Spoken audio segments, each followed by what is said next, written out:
Amen nonke. Ngiyanibingelela nonke kumagumbi amanomhlaba. Umthandazi, umelaphi, umama unkosazana, stroke umkhulula ngabi. Ngicela ukuthi siqapheleni ukusebenzisa kabi izithombe zabelaphi. Abelaphi asifani sonke, njalo amandla wethu awafani. Okwesibili futhi engingakubalula, khona abelaphi abalambile, khona abathwele, khona abaluthengayo lolu bizo lwethu. Mina ngabizwa ekwelapheni. I'm a health professional, I'm a clinician.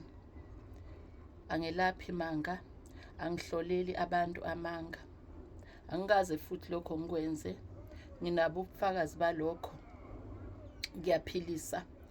Ngabizwa ukuzophilisa emhlabeni. Ngingalambile. Ngiwumuntu oprofessional. I was imprisoned ngendaba zomoya. Ngavuma ubizo lwami. Ngaphila. Ngaphilisa. Ngaphola. Manje kukhona into eyathi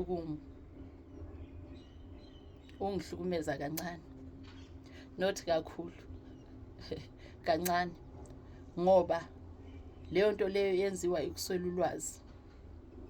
Khona ubaba la ozibiza uMthunzi ukhuluma ngeindaba zokuthi waye imprisoned. Wayesejele. Ngihlangane nesithombe sami kwi-content yakhe. Asizange sivumelane ukuthi asebenzise isithombe sami. Wasibeka nje wasithi ba. Ekhuluma ngabathandazi abatshela abantu amanga. Angazi ke ukuthi lo Mthunzi lo indaba angazange asebenzise mhlawumbe isithombe saloyo melaphi loyo wamtshela amanga. I can say that loud and clear ukuthi I'm not one of those. I'm not cut from that material. Ngoba ubizo ngazalwa nalo. Ubizo lwangikhetha ngoba ubizo luyasikhetha thina abakhethiwe. Angazi ukuthi yini le attract kangaka ukuthi akhethe esami isithombe. Yindaba pho angakhethanga izithombe zalaba abathandazi okanye abelaphi laba ebahamba athena bamtshela amanga. What attracted him to my picture? Isithombe sikamelaphi siyahlonishwa. Njalo nala kwi social media banengi bayaxabana belaphi. Angifuni mina ukuba part of that because ngabizwa emhlabeni. Ngabizelwa into ekhona. Sengiphilisile abantu abaningi kakhulu. By accepting my gift, I discovered my purpose. I-purpose ewelapha. Kanti bengivele ngiwumelaphi medically. So bengicela ke kuwe Mthunzi ukuthi ungitshela ukuthi yini le eku-attract esithombeni sami uze ukhethe sona. Ngithe mangibheka i-content yakho yonke. Ziningi nje izithombe zabelaphi oyisebenzisile. Nezamanye amantombazana oyisebenzisile. Kodwa ngazi ke ukuthi mhlawumbe nivumelene. Mina cha. Ngicela ungisuse kuleyo nto leyo. Awukaze uze kimi. Ngoba phela uye wakubalula ukuthi wabahamba wena belaphi abaningi abaxabanisa imndeni. Indaba pho ungasebenzisanga izithombe zabo. Ubasabani uzongenela nje isithombe sami. Isithombe sikamelaphi siyahlonishwa. Isithombe sikamelaphi siyahlonishwa. Uyazibona izithombe zabo babushembe abelapha ababebizwe ngempela. They are still in use till today. siyasibona isithombe sika Mkhulu Khanyana. Those photos are still in use till today, and guaranteed my photos will still be used through eternity, because siyatshalwa thina belaphi, asingcwatshwa, siyatshalwa.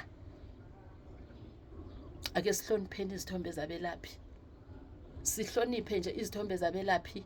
Mina Menzisto bengi imprisoned spiritually because bengibalekela ubizo lwami, ngoba ngifundile incwadi ngishaye kakhulu. Incwadi ngishaye kakhulu.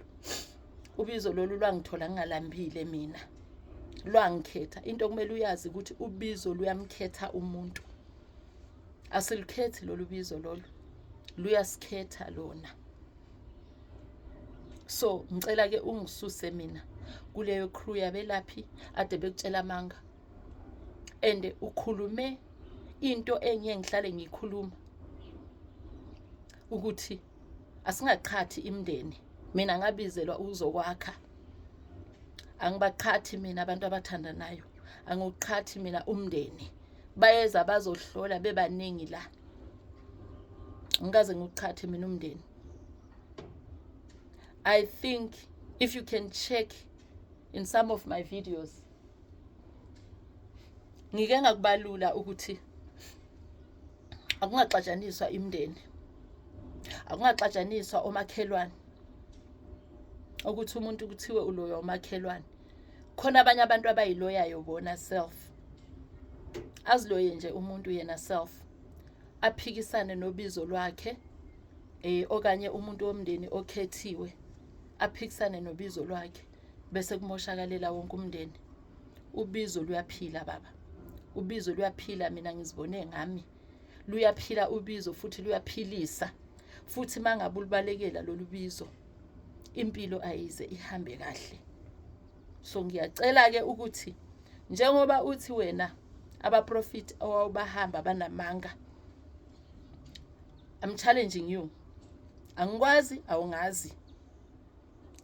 I'm challenging you ukuthi ngikufunde mina, ngikwenzele a free reading in front of the world, ngikubonisa ukuthi ngabizwa ngempela la emhlabeni.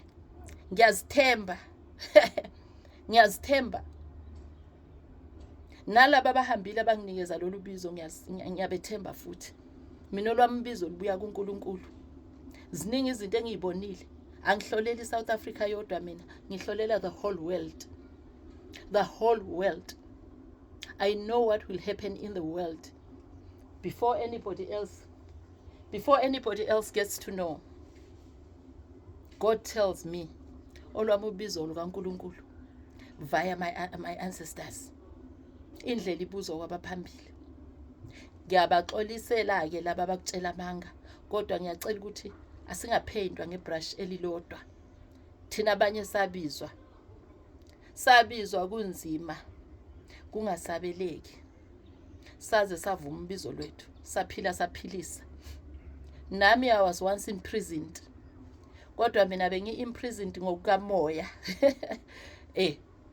Wena ube imprisoned physically, mina was imprisoned ngokukamoya, kodwa ngiphumile kulelo jele lomoya. Why? Ngaphila, ngaphilisa, and ngisazophilisa. Ngisazophilisa isizwe sonke futhi, hayi South Africa kuphela. Ake ngithi awavuthe. Ngiyabonga mina.